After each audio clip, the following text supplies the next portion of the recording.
Esta batalla supuso una de las mayores derrotas de la historia de Roma, y la peor hasta entonces. El líder cartaginés Aníbal Barca perpetró una masacre que le costó la vida a unos 55.000 romanos según Tito Livio y 70.000 según Polibio. Como consecuencia, Roma quedó desprotegida y el pánico se apoderó de sus gentes. Aníbal estaba a las puertas. Esta es la historia de la batalla de Canas. Pero primero, pongámonos en contexto.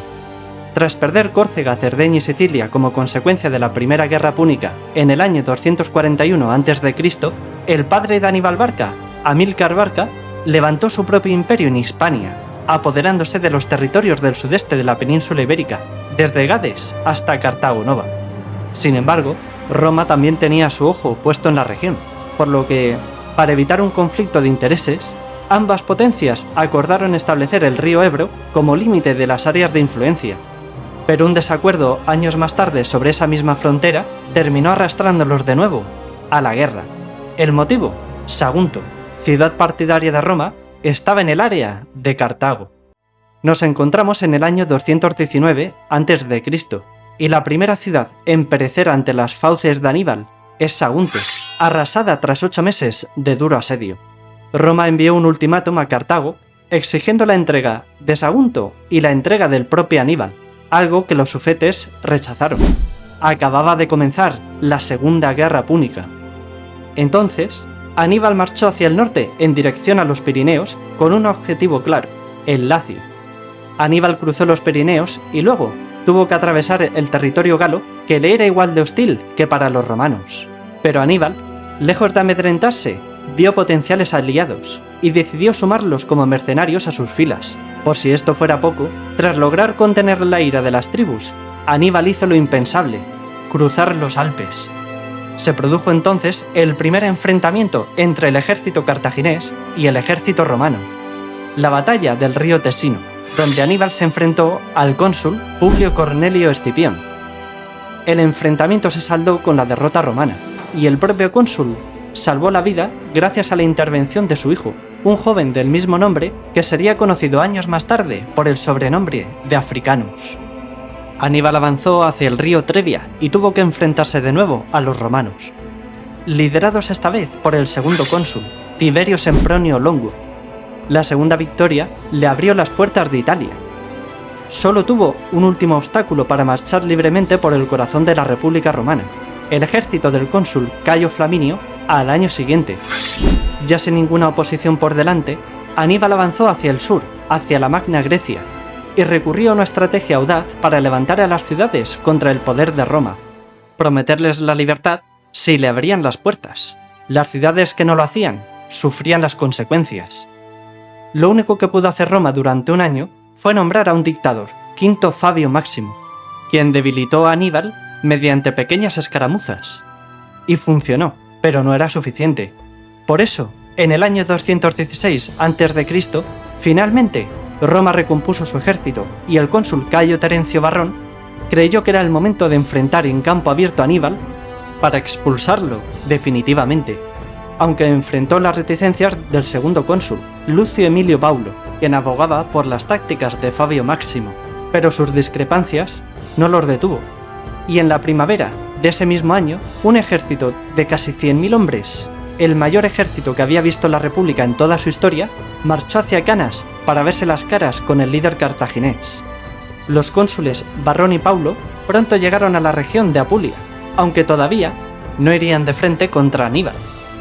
Primero, llevaron a cabo una serie de escaramuzas para tantear a los púnicos y medir sus fuerzas. Pero, al ver que un enorme ejército consular iba tras sus pasos, Aníbal decidió tomar la iniciativa y atacar un gran depósito de suministros en la ciudad de Canas. Su acción provocó una gran conmoción entre los romanos, pero también provocó problemas de abastecimiento de agua, entre otras cosas. La nueva situación cambiaba las circunstancias. También es probable que se tratara de una provocación deliberada para arrastrar al enfrentamiento al impulsivo Varrón. Pero, fuera como fuere, Varrón desoyó las reticencias del cónsul Paulo y se preparó para la batalla. Llegamos al 2 de agosto, el día de la batalla. Las fuentes nos cuentan que el calor era abrasador y que soplaba un fuerte viento del este que Livio llama viento de Euro. Este viento iba en dirección hacia las posiciones romanas, que lo enfrentaban de cara. Al alba, el cónsul Varrón ordenó formar en orden de batalla y situó a sus 8 legiones en el centro y a su caballería cubriendo los flancos, la formación clásica de batalla, pero con los manípulos reforzados para aplastar el centro cartaginés, lo que hizo que las 8 legiones ocuparan el mismo espacio que 6. Aníbal hizo lo propio, pero con una particularidad. Dado que Varrón había concentrado su infantería en el centro, él estiró sus líneas al máximo y formó su infantería en forma de media luna, con la infantería gala-hispana en el centro, de peor calidad, y la infantería africana, de mayor calidad, a los lados. Los flancos también estaban protegidos por la caballería. El flanco izquierdo lo ocupaba la caballería cartaginesa enfrentada a la caballería romana, y el flanco derecho ocupado por la caballería númida con la caballería de los Oki enfrente. Hasta entonces, Aníbal recurrió a la sorpresa para vencer, por ejemplo, ocultando unidades en zonas boscosas u ocultando todo su ejército para sorprender al enemigo en una emboscada. No obstante, esta vez no podía hacer eso. Aníbal basó su estrategia en aprovechar el punto fuerte de su enemigo a su favor, y atraería al grueso de la infantería romana al centro, que retrocedería ante las bien entrenadas legiones y, en el momento preciso, los rodearía. El combate dio comienzo con una lluvia de proyectiles de ambos bandos. Un duelo desigual en el que los nuevos vélites se enfrentaron a los experimentados honderos baleares. Tras ello, Varrón, sin titubeos, ordenó ir al choque frontal con los cartagineses y las legiones cargaron contra los púnicos. Aníbal, a la par, ordenó a su caballería cargar contra los romanos y sus aliados itálicos. El enfrentamiento parecía igualado al principio, pero poco a poco, el centro cartaginés comenzó a retroceder. Los romanos cargaron entonces con mayor ferocidad, enardecidos por sus propios oficiales y exaltados ante su éxito inicial. En los flancos, y sin que los cónsules se dieran cuenta, la caballería cartaginesa ganaba terreno, pero no demasiado. Todavía se contenían para no desbaratar la estrategia de Aníbal.